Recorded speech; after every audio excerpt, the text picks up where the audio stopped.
अस्सलाम वालेकुम। I hope आप लोगों ने अपना फर्स्ट लेक्चर कंप्लीट कर लिया होगा। तो अब हम लोग जो है ना वो अपना हमने फर्स्ट चैप्टर में जो है वो कुछ बेसिक टॉपिक से किए थे, तो ताकि हम जो है वो एक लेक्चर में मैक्सिमम जो अपना वो कवर कर लें। तो अब हम सेकंड चैप्टर स्टार्ट करते हैं एंड आई होप कि हम लोग इसमें जो है ना वो मैक्सिमम कवर करेंगे इंशाल्लाह। अब जो हम लोग सेकंड चैप्टर स्टार्ट करने लगे हैं that is drug receptor interactions in pharmacodynamics, right. First था फार्माकोकाइनेटिक्स, जिसमें हम लोगों ने जो कुछ टॉपिक कवर कर लिए थे। तो अब हम आते हैं सेकंड चैप्टर की तरफ, which is drug receptor interactions and pharmacodynamics. अब सबसे पहले हम देखते हैं कि ड्रग, बेसिकली ड्रग क्या होता है। कोई भी हमारे पास मेडिसिन या फिर कोई भी सब्सटेंस जिसको हम लोग जब इंजेस्ट करते हैं, ठीक है, तो उसका कोई फिजियोलॉजिकल इफेक्ट होता है हमारी बॉडी पे, वो कोई फिजियोलॉजिकल इफेक्ट प्रोड्यूस करती है। अ मेडिसिन और other substance which has physiological effect when ingested is called drug. अगर हम अब बात करें रिसेप्टर की, रिसेप्टर क्या होता है। कोई भी macromolecule, a macromolecule in membrane और inside the cell that binds a drug, यानी कि रिसेप्टर का क्या काम होता है, उसने जो है वो ड्रग को अपने साथ बाइंड करके एक बायोलॉजिकल जो है वो रिस्पॉन्स प्रोड्यूस करना होता है। फॉर एग्जाम्पल जैसे कि हम यहाँ पे देखें, होप इट्स क्लियर, यस, कि हमारे पास ये हमारे पास मेम्ब्रेन है, ठीक है, ट्रांस मेम्ब्रेन है, और हमारे पास कोई भी जो है वो रिसेप्टर के ऊपर ड्रग आके बाइंड कर रही है, ड्रग जैसे आके बाइंड करेगी और उसके बाद वो अपना जो है ना वो बायोलॉजिकल एक्शन फर्दर प्रोड्यूस करेगी और रिस्पॉन्स प्रोड्यूस करेगी। हमारे पास जो रिसेप्टर्स होते हैं उनकी दो स्टेट्स होती हैं, एक होती है इनएक्टिव और एक होती है हमारे पास एक्टिव। जब हमारे पास ड्रग जो है वो जब रिसेप्टर इनएक्टिव स्टेट में कब होता है कि जब रिसेप्टर पे आके कोई भी जो है वो लाइगेंड, यानी कि लाइगेंड मींस ड्रग, मैं जब भी लाइगेंड का जिक्र करूंगी it's means I am talking about drug, कि जब भी हमारे रिसेप्टर पे कोई भी लाइगेंड आके बाइंड नहीं करेगा तो वो हमारे पास इनएक्टिव स्टेट में रहेगी, राइट। और जैसे ही हमारे पास हमारे रिसेप्टर पे ड्रग आके बाइंड कर देगी तो वो हमारे पास जो है वो बायोलॉजिकल रिस्पॉन्स प्रोड्यूस करेगा। इट्स मीन्स कि हमारा रिसेप्टर अब एक्टिव है और वो हमें रिस्पॉन्स प्रोड्यूस करके दे रहा है। अब हमारे पास कुछ जो है वो रिसेप्टर्स की टाइप्स हैं, जिनको हम सिर्फ आज के लेक्चर में टाइप्स को ही एलेबोरेट करके पढ़ेंगे, और नेक्स्ट बाकी इंशाल्लाह हम फिर एक और लेक्चर रखेंगे जिसमें हम एगोनिस्ट वगैरह पढ़ेंगे। सबसे पहले जो हमारे पास रिसेप्टर आ जाता है that is a ligand gated ion channel receptor. अब हम अगर इसके नाम से देखें तो लाइगेंड, लाइगेंड मीन्स क्या, मैंने आपको पहले भी बताया था कि जहां पर भी मैं लाइगेंड का जिक्र करूं it's means I am talking about drug. Gated means gate, आप इससे याद रखें कि जो कि हमारे पास डोर के तौर पे एक्ट करता है मूवमेंट को कंट्रोल करने के लिए। आयंस हमारे पास एज वी ऑल नो कोई भी पॉजिटिव नेगेटिव चार्ज आयंस है। और चैनल मीडियम, चैनल क्या है हमारे पास, जिस तरीके से ये देखें ये चैनल है, तो इसने हमारे पास जो है वो ड्रग को मूव करने में हेल्प करनी है, ठीक है। तो चैनल कोई भी मीडियम है जो हमारे पास ड्रग को मूव करवाने में हेल्प करेगा। जैसे कि हमारे पास ये देखिए, सबसे पहले हमारे पास ये चैनल क्लोज है, ठीक है। जैसे ही हमारे पास कोई भी सिग्नल आया तो हमारे पास चैनल ओपन हो गया और हमारे पास जो है वो रिस्पॉन्स आगे फर्दर प्रोड्यूस होगा, ठीक है। यहाँ तक अगर आपको आई होप क्लियर हो गया होगा। ओके, फर्दर ये हम अभी लाइगेंड गेटेड आयन चैनल की ही बात कर रहे हैं, उसमें अब हम आगे बढ़ते हैं। देखिए हमारे पास कुछ रिसेप्टर्स होते हैं, निकोटेनिक रिसेप्टर्स हमारे पास होते हैं, मस्कुरेनिक रिसेप्टर्स होते हैं, हमारे पास गाबा रिसेप्टर्स होते हैं। तो रिसेप्टर्स की हमारे पास डिफरेंट टाइप्स होती हैं, आगे हम चैप्टर्स में एलैबोरेट भी इनको पढ़ेंगे। तो जैसे कि फॉर एग्जांपल हमारे पास एक रिसेप्टर है निकोटेनिक रिसेप्टर, ठीक है। तो हमारे पास लाइगेंड आया, उसने रिसेप्टर पे जाके उसने बाइंड किया, यानी कि निकोटेनिक रिसेप्टर्स पे जाके हमारे पास लाइगेंड आके बाइंड किया। हमारे पास रिसेप्टर्स की क्या आई, स्टिमुलेशन, रिसेप्टर हमारे पास स्टिमुलेट हुए। फिर इससे क्या होगा कि जैसे हमारे पास लाइगेंड आके रिसेप्टर्स पे बाइंड करेगा, हमारे रिसेप्टर स्टिमुलेट होंगे, हमारे पास जो है वो पॉजिटिव चार्ज जो आयंस हैं वो हमारे पास जो है वो इंट्रासेलुलर मूव कर रहे हैं, और हमारे पास जो सोडियम आयंस हमारे पास मूव कर रहे हैं इंट्रासेलुलर, और जो हमारे पास पोटाशियम है वो हमारे पास एक्स्ट्रा सेलुलर मूव कर रहा है। इसका यहाँ पे क्या मतलब है कि जैसे हमारे पास निकोटिनिक रिसेप्टर्स की स्टिमुलेशन हुई, यानी कि जैसे उस पर लाइगेंड ने आके बाइंड किया, हमारे रिसेप्टर्स जो है स्टिमुलेट हुए, हमारे पास यहाँ पर एक्शन पोटेंशियल जनरेट हुआ। अब हमारे पास एक्शन पोटेंशियल का क्या मतलब है? एक्शन पोटेंशियल हम लोग किसको कहते हैं कि हमारे पास voltage, change in voltage across the membrane. देखिए जैसे कि हमारे पास पहले बाहर सोडियम आयंस थे, ठीक है, अंदर हमारे पास पोटाशियम थे। पहले हमारे पास बाहर सोडियम थे और अंदर पोटाशियम थे, और जैसे ही हमारे रिसेप्टर पे आके लाइगेंड ने बाइंड किया है, राइट, तो हमारे पास जो सोडियम आयंस है वो हमारे पास अंदर की तरफ मूव हुए हैं और जो पोटाशियम है वो बाहर गए हैं। इट्स मीन्स क्या हो, यहाँ पे वोल्टेज चेंज हुआ है। वोल्टेज चेंज होने से क्या हुआ, हमारे पास एक्शन पोटेंशियल जनरेट हुआ। एंड आई होप कि ये निकोटिनिक रिसेप्टर्स की स्टिमुलेशन आपको क्लियर हो गई है। अभी हम अगर गाबा रिसेप्टर्स की बात करते हैं, जैसे कि अगर हमारे पास गाबा रिसेप्टर पे जो है वो ड्रग आके बाइंड करती है गाबा रिसेप्टर्स पे, तो स्टिमुलेशन हुई है, ठीक है, रिसेप्टर्स की स्टिमुलेशन हुई, जैसे ही हमारे पास जो है वो ड्रग आके बाइंड की। स्टिमुलेशन से हमारे पास क्या हुआ है, हमारे पास वही अगेन जैसे कि पीछे हमने पढ़ा था, उधर देखा था कि सोडियम आयंस अंदर मूव किए थे। इधर हमारे पास क्या है कि हमारे पास क्लोराइड आयन जो है वो अंदर की तरफ मूव कर रहे हैं, ठीक है। अब देखिए यहाँ पर जो क्लोराइड आयंस है, अब इधर कोई देखिए सिर्फ क्लोराइड आयंस अंदर मूव कर रहे हैं, हम यहाँ पे नहीं देख रहे कि कोई भी हमारे पास आयन है जो वो कि इंट्रासेलुलर से एक्स्ट्रा सेलुलर जा रहा है। सिर्फ हम लोग देख रहे हैं कि जो क्लोराइड आयंस है हमारे पास वो हमारे पास इंट्रासेलुलर मूव कर रहे हैं। देखिए क्लोराइड आयन अंदर मूव कर रहे हैं, जिससे यहाँ पर क्या होगा, हाइपर पोलराइजेशन हो जाएगी क्लोराइड आयंस की। इट्स मीन्स कि यहाँ पे कोई भी जो है वो एक्शन पोटेंशियल या जनरेट नहीं हो रहा, या हो रहा है तो वो लेस चांस में। क्यों जनरेट नहीं हो रहा या क्यों लेस जनरेट हो रहा है? क्योंकि यहाँ पे देखिए ना वोल्टेज जो हमारे पास वो चेंज नहीं हो रहा, कॉन्टिन्यूसली जो है वो क्लोराइड आयंस हमारे पास अंदर मूव कर रहे हैं और जो है वो हाइपर पोलराइजेशन हो गया उनकी। आई होप यहाँ तक क्लियर हो गया हमारे पास ligand gated ion channel. Next जो हम रिसेप्टर पढ़ेंगे that is G protein coupled receptor. Okay, एक चीज के जो हमारे पास लाइगेंड गेटेड आयन चैनल्स है ना, ये हमारे पास जो है ये कुछ मिली सेकेंड्स के लिए ओपन होंगे, ठीक है। अब जो हम नेक्स्ट पढ़ने जा रहे हैं that is G protein coupled receptor. अब ये हमारे पास ऑल फैमिली में मोस्ट इंपॉर्टेंट है, ठीक है। ये रिसेप्टर्स ये लार्ज फैमिली रिसेप्टर्स होते हैं हमारे पास, जी प्रोटीन कपल्ड रिसेप्टर। अब इसको थोड़ा यहाँ पे समझने वाली बात है। इसके अंदर हमारे पास जो है ना वो 7 हेलिकल्स होते हैं। मैंने देखिए लिखा होगा 1 2 3 4 5 6 7, ठीक है। ये हमारे पास 7 हेलिकल्स हैं इसमें, और इसमें हमारे पास 6 लूप्स हैं। वो भी मैंने देखे मार्क किया 1 2 3 4 5 6, ठीक है। 6 हमारे पास इसमें लूप्स हैं और 7 हमारे पास क्या है, हेलिकल्स हैं। फॉर एग्जाम्पल अभी हम अगर देखें कि सबसे पहले जो हमारे पास ये रिसेप्टर जो है ना ये इनएक्टिव स्टेट में है। कैसे कि अभी फॉर एग्जाम्पल हम ये इमेजिन करते हैं कि अभी लाइगेंड ने आके बाइंड नहीं किया। जब लाइगेंड ने आके बाइंड नहीं किया तो ये हमारे पास इनएक्टिव स्टेट में होगा। इनएक्टिव स्टेट में क्या होगा कि हमारे पास जो इधर लास्ट पे जो है ना, इधर देखें कि इधर अल्फा बीटा और गामा हमारे पास 7 जो है वो हेलिकल के साथ जो है ना वो बाइंड है, अल्फा बीटा गामा। और अल्फा सब यूनिट के साथ हमारे पास जब ये रिसेप्टर इनएक्टिव स्टेट में होगा तो जीडीपी ने बाइंड किया होगा, ठीक है, गुआनोसिन डाइफॉस्फेट। हमारे पास अल्फा सब यूनिट से बाइंड होगा जब ये रिसेप्टर हमारे पास इनएक्टिव स्टेट में होगा।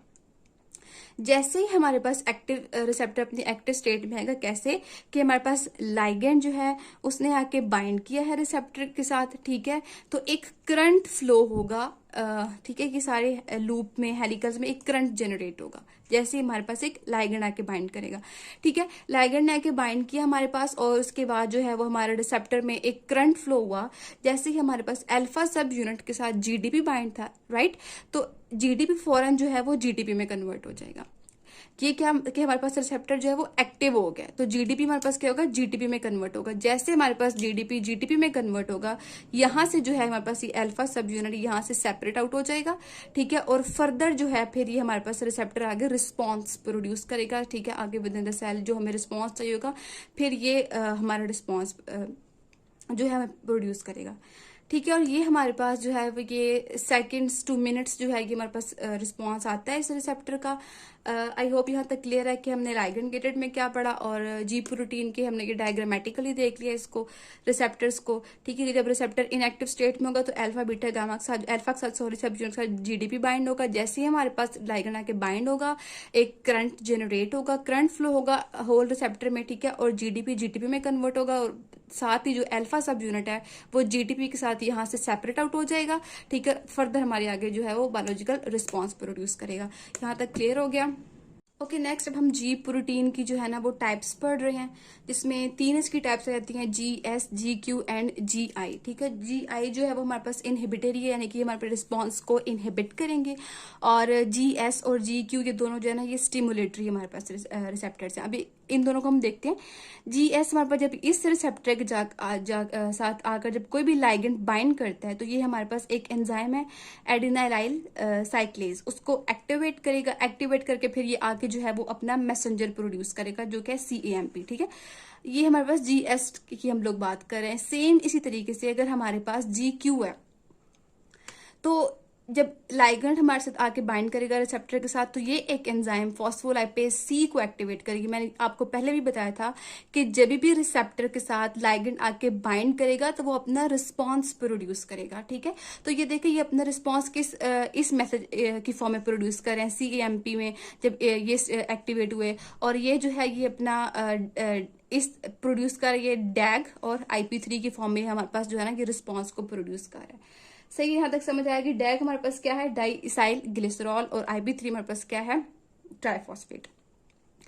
अब जब GQ स्टिमुलेटरी ने ये रिस्पांस प्रोड्यूस किया हमारे पास और GS ने CAMP, तो अब इस आगे फर्दर क्या होगा, जब रिस्पांस प्रोड्यूस हो रहा है तो क्या होगा कि CAMP और जो डैग है ये दोनों हमारे पास क्या करेंगे, ये एक स्पेसिफिक प्रोटीन काइनेजेस होंगी कि उनको जाके एक्टिवेट करेंगी बॉडी में, और ठीक है। और जो हमारे पास IP3 है ये बॉडी के अंदर जो स्पेसिफिक से जो अदर्स काइनेसिस प्रोटीन्स होती है ना ये उनको जाके एक्टिवेट करती है और फर्दर फिर हमें अपनी बॉडी में रिस्पांस मिलता है।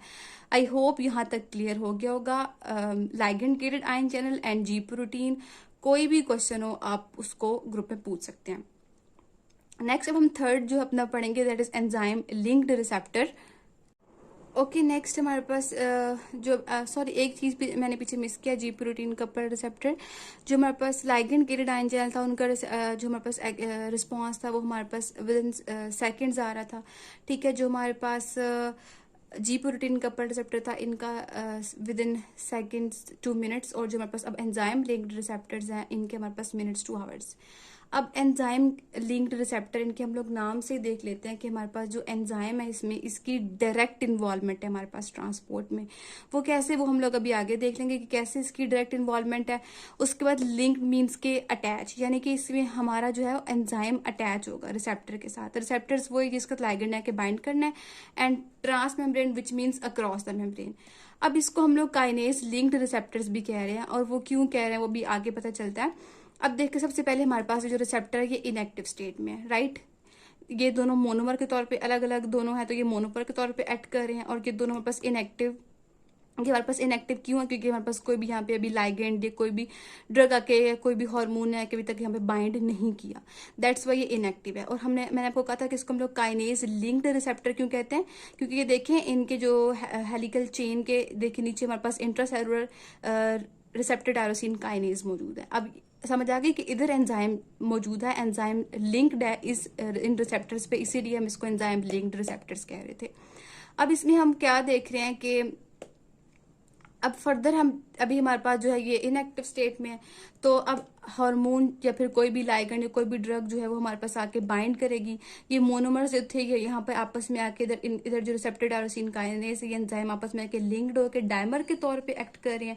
यहाँ पे आके जैसे ये डायमर के तौर पे एक्ट किया, इधर फॉस्फोराइलेशन हुई, यानी कि हमारे पास फॉस्फेट ग्रुप की जो है वो एडिशन हुई है, फॉस्फोराइलेशन हुई है, और फर्दर फिर जो हमारे पास रिस्पॉन्स प्रोड्यूस हो रहा है, ठीक है, सेकेंडरी मैसेंजर के तौर पर। मैंने आपको पहले बताया था कि सबसे जो काम जो है कि ड्रग ने आके बाइंड करना रिसेप्टर पे, ठीक है, और फिर रिसेप्टर पे आके बाइंड करेगी, फर्दर वो अपना रिस्पांस प्रोड्यूस करेगी। यहाँ तक वही बात है, आके बाइंड किया ड्रग ने, फिर हम आगे फर्दर उसमें अपना रिस्पांस देना है। ये जो हमारे पास रिसेप्टर्स है ना, ये हमारे पास सेल ग्रोथ और मेटाबॉलिज्म में इन्वॉल्व होते हैं। जैसे कि मैं आपको एग्जांपल देती हूँ सेल ग्रोथ में, कैसे कि हमने एंटी कैंसरस ड्रग देनी होती है। तो एंटी कैंसर के ड्रग हम क्यों देते कि हमारे पास जो सेल की ग्रोथ को इनहिबिट करने के लिए, तो वो ड्रग्स जो है जो हमारे पास ये रिसेप्टर के इधर RT के इधर इसको इनहिबिट कर देती हैं, फर्दर डायमर नहीं बनता, जिससे क्या होगी सेल की ग्रोथ नहीं होगी। तो हम ये एंटी कैंसरस में जो है ना कि हमारे पास ड्रग्स ऐसे एक्ट करते हैं। I hope enzyme linked receptor यहाँ तक क्लियर है।